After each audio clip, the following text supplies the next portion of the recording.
Encerrada a primeira discussão.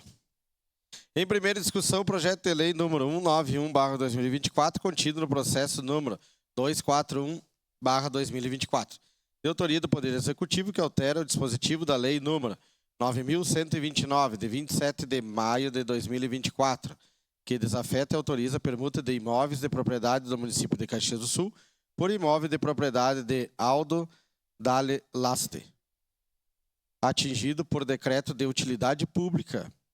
Relatora, a vereadora Tatiane Frisso. Com a palavra, a relatora para a leitura do parecer. Parecer número 645/2024, favorável. Pelo parecer favorável do projeto de lei número 191/2024, contido no processo número 241/2024. Recebe esta Comissão de Desenvolvimento Urbano, Transporte e Habitação, SEDUT, para análise e emissão de parecer, o projeto de lei acima descrito, de autoria do Poder Executivo, que altera o dispositivo da lei número 9.129, de 27 de maio de 2024, que desafeta e autoriza a permuta de imóveis de propriedade do município de Caxias do Sul por imóvel de propriedade de Aldo Dalle Laste, atingido por decreto de utilidade pública.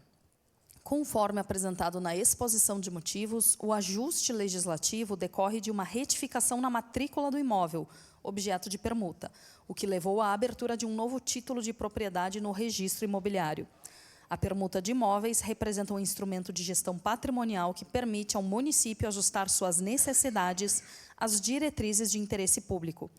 Nesse caso, a regularização da matrícula demonstra o cumprimento das formalidades exigidas, respeitando as normas que regem a administração do patrimônio público. A proposta está ampliada nos artigos 30 da Constituição Federal e 38, inciso 1º da Lei Orgânica Municipal, que asseguram ao município a competência para administrar assuntos de interesse local, incluindo a alienação e a administração de bens públicos.